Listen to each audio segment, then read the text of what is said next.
Hello everyone, देखिए हम लोग डिस्कस कर रहे थे चैप्टर हेरिडिटी एंड एवोल्यूशन। पिछले लेक्चर में मैंने आपको बताया था डाईहाइब्रिड क्रॉस और एक्वायर्ड ट्रेट और इनहेरिटेड ट्रेट, और उसके बाद मैंने फाइनली जो लास्ट वीडियो था उसमें मैंने डिस्कस किया था इनहेरिटेंस ऑफ ब्लड ग्रुप कैसे आता था।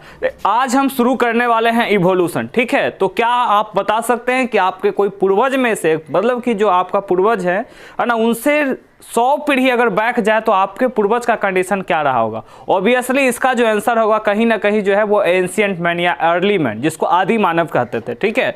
तो ये जो है कैसे धीरे धीरे इवोल्यूशन हुआ, इसके रिगार्डिंग हम लोग चर्चा करेंगे। तो सबसे पहले समझेंगे कि इवोल्यूशन है क्या। इसका डेफिनेशन होता है gradual change in species as the time passes. प्रजाति में समय बीतने के अनुसार जो परिवर्तन आता है उसे हम इवोल्यूशन कहते हैं, विकास कहते हैं, ठीक है। देखिए इवोल्यूशन में आपको 4 टर्म याद करना पड़ेगा। सबसे पहले जैसे कि हो जाता है क्या है कि ये जो इवोल्यूशन वर्ड है ना, एक ग्रीक वर्ड लैटिन वर्ड से रिलीज किया गया है जिसका है इवोल्व, ठीक है। इसका मतलब होता है अनरोल या अनफोल्ड, ठीक है। इससे ये डिराइव किया हुआ है ग्रीक वर्ड से। इसका जो बता रहे इवोल्यूशन क्या होता है, सीक्वेंस है, सीक्वेंस है ना, ऑर्गेनिज्म का जो कैसे डेवलप्ड होता है, the gradual change. Sequence gradual यानी कि स्लो प्रोसेस है, ग्रेजुअल चेंज, अचानक कोई बदलाव नहीं होता है, धीरे धीरे gradual change according to the time pass. जैसे जैसे समय बीतते जाता है धीरे धीरे जो परिवर्तन आता है उसे हम क्या कहते हैं, इवोल्यूशन कहते हैं, ठीक है। तो इसका जो डेफिनेशन आप बता सकते हैं, gradual change in a species, change in a species as the time passes, as the time passes, ठीक है। जैसे जैसे समय बीतता है जो प्रजाति में जो परिवर्तन आता है उसे हम क्या कहते हैं, इवोल्यूशन कहते हैं, ठीक है। इसका कौन सा वर्ड पूछे कहाँ से डिराइव किया गया है, तो इवोल्यूशन जो है वो ग्रीक वर्ड यानी लैटिन वर्ड से, जो इवॉल्वर, इसका मतलब क्या होता है, अनरोल या अनफोल्ड होता है, ठीक है। समय के अनुसार जो प्रजाति में परिवर्तन आता है उसे क्या कहते हैं, इवोल्यूशन कहते हैं। लेकिन एक बात याद रखिएगा कि ये जो है इरिवर्सिबल होता है। इवोल्यूशन प्रोसेस जो है इरिवर्सिबल, मतलब कहने का मतलब क्या है, जैसे आप पढ़े होंगे physical change and chemical change के बारे में, राइट।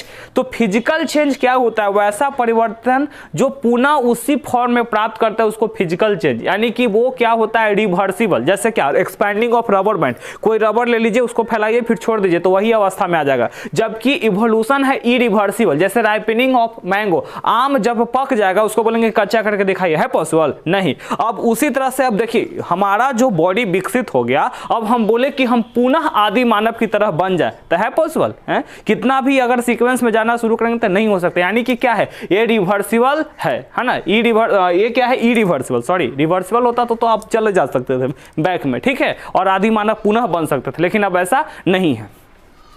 और क्या होता है, धीरे धीरे इसका परिवर्तन मतलब धीरे धीरे चेंजेस होता है, ठीक है, जिसको हम इवोल्यूशन कहते हैं। इसके बाद देखिए कोई भी चीज का साइंस में क्या होता है ना, तर्क होता है। तो यहाँ पूछा जाता है कि एविडेंस ऑफ इवोल्यूशन, मतलब कि कौन चीज है। जैसे मान लीजिए कि किसी पे कोई केस होता है तो वहाँ बोलता है ना कि गवाह पेश कीजिए, सबूत पेश कीजिए, तो एविडेंस का मतलब होता है सबूत, ठीक है। तो यहाँ जो है एविडेंस ऑफ इवोल्यूशन में 3 चीज हम लोग को मिला था, ठीक है। सबसे पहले क्या होता है, होमोलॉगस ऑर्गन, सेकेंड है आपका एनालॉगस ऑर्गन, और फिर फाइनली जो होता है वो है फॉसिल्स,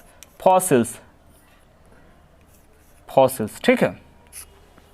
होमोलॉगस ऑर्गन क्या कहता है, तो those organ which have same structure but different function. Structure same रहेगा लेकिन अलग अलग फंक्शन रहेगा, है ना। होमोलॉगस में याद रखेंगे same structure but different function. जैसे सपोज दैट उदाहरण के लिए हम बताएंगे कि 4 लिम्स ऑफ ह्यूमन बीइंग, हमारा 4 लिम्ब है, ग्रैप्सिंग में काम करता है, जकड़ने में काम करता है। उसी तरह से 4 लिम्ब ऑफ लिजार्ड, तो लिजार्ड वगैरह का देखते होंगे क्राउल करता है, मतलब वो क्या करता है ना, दौड़ने में उसको मदद करता है। तो क्या हो रहा है कि दोनों का स्ट्रक्चर जो है वो सेम है लेकिन फंक्शन अलग अलग होता है तो उसको हम होमोलॉगस ऑर्गन कहते हैं। और फिर एनालॉगस ऑर्गन क्या होता है, द डिफरेंट ऑर्गन, है ना, मतलब ऐसा ऑर्गेनिज्म जिसका जो स्ट्रक्चर है वो कैसा होता है, अलग अलग, लेकिन फंक्शन सेम परफॉर्म करेगा। दोनों में अंतर है। देखिए होमोलॉगस में हमने क्या बताया, सेम स्ट्रक्चर डिफरेंट फंक्शन। यहाँ क्या है, different structure but same function. जैसे विंग्स ऑफ इंसेक्ट, है ना,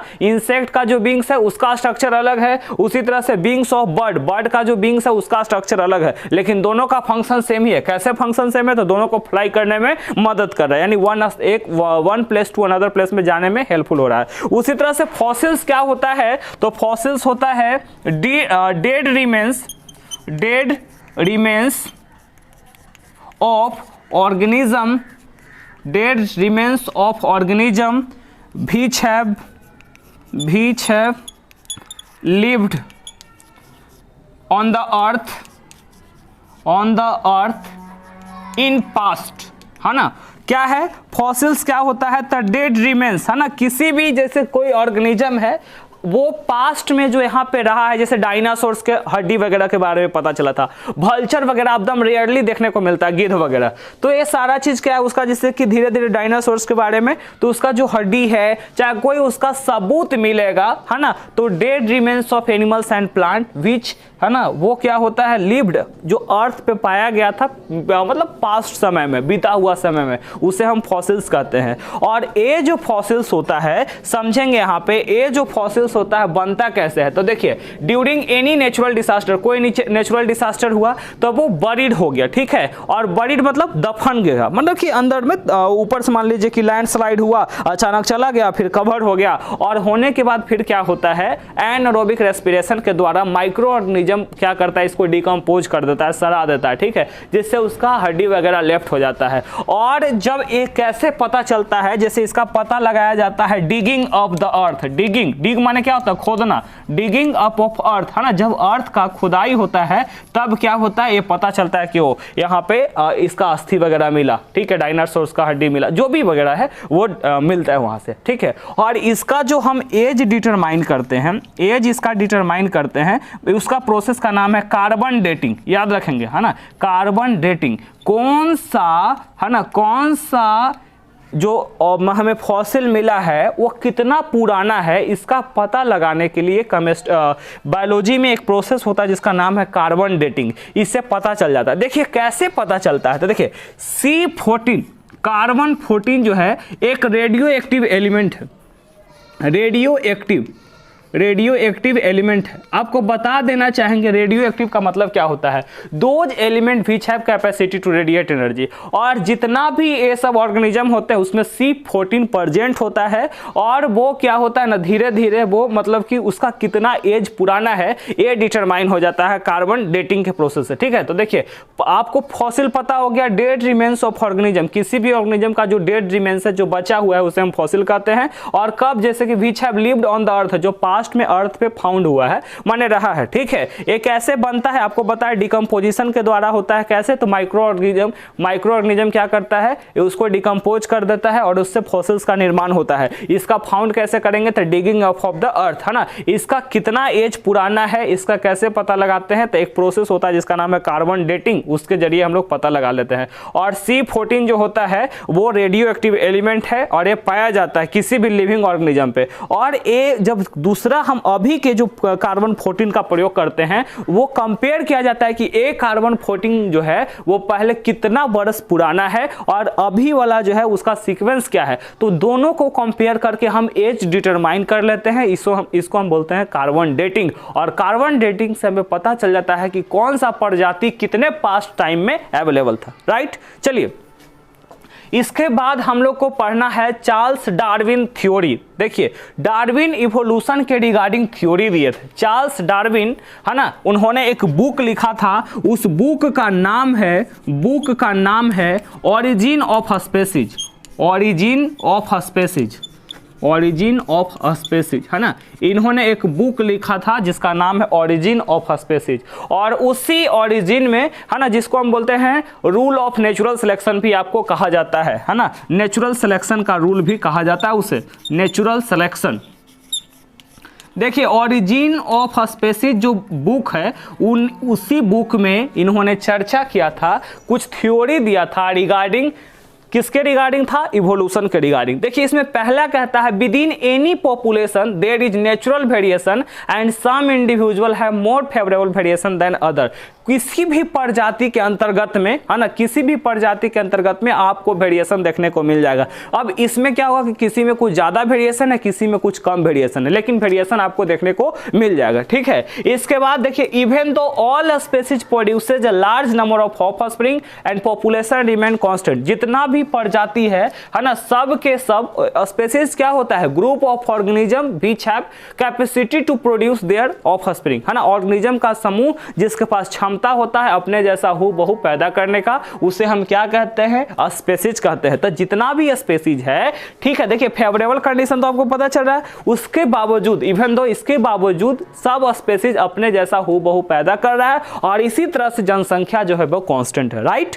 चलिए इसके बाद देखिए This is due to a struggle between members of same species, different species for a space, food and mate। देखिए जैसे ही किसी इंसान का जन्म होता है, दुनिया में आता है, तो कोई क्या सुने होंगे, after 2 month he died, after 4 month he died, after 9 month he died. कारण क्या होता है, देखिए वो जब बच्चा जन्म लिया, तो जन्म जब लेता है तो कहीं ना कहीं अगर वो इन्वायरमेंट में टोलरेट कर पाया, यानी कि फाइट कर पाया, आप स्ट्रगल है जिंदगी में, क्या होता है स्ट्रगल तो ही है, life is a journey of struggle, है ना, संघर्ष से भरा पड़ा है, ठीक है। मतलब बहुत अलग अलग तरीका से इसका डेफिनेशन दे सकते हैं, ठीक ना।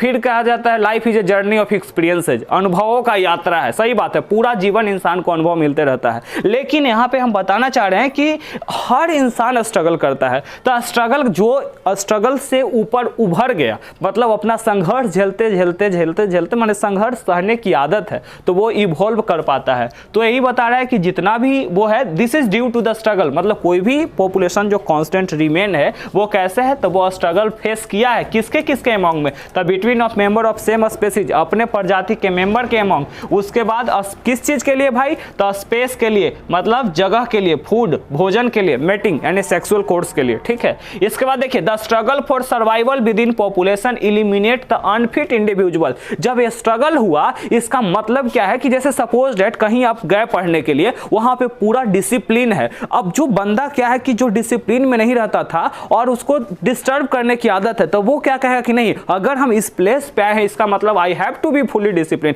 हम अनुशासित रहेंगे तभी यहां से हमको नॉलेज, क्योंकि उसको नॉलेज भी चाहिए। उसी तरह से कोई बच्चा जब जन्म लेता है तो वो स्ट्रगल करते हैं किसी चीज के लिए, है ना, रो रहा है, कर रहा है, हंस रहा है, तो जिस तरह से इन्वायरमेंट उसको मिलता है उसी में अपना फेस करते हुए सर्वाइव कर पाता है। यहाँ पे सेम बता रहा है, struggle for survival with in population eliminate the unfit. जो अनफिट है, अब बताएं क्या कि जो कोई क्लास है वहां पे अनुशासन की जरूरत है, तो वो बच्चा अनुशासन में नहीं रहता तो अपना अनुशासनहीनता हटा देगा और अनुशासन में आने की कोशिश करेगा, तो वही है अनफिट कैरेक्टर हट जाता है और फिट कैरेक्टर पास होता है टू द नेक्स्ट प्रोजेनी, ठीक है। देखिए possessing the favourable variation survive and reproduce, और जो फेवरेबल है वो हेल्प करता है रहने में और रिप्रोड्यूस करने में। इसके बाद देखिए individual having favourable variation pass to their progeny, कोई भी मतलब क्या कह रहा है कि जो फेवरेबल वेरिएशन होता है, फेवरेबल का मतलब उसके हेल्पफुल करने के लिए, ठीक है, वो क्या होता है उसके संतान में पास होता है, कब, तो जनरेशन टू जनरेशन, एक जनरेशन से दूसरे जनरेशन। फिर देखिए दीज वेरिएशन, है ना, when accumulate over a long period of time,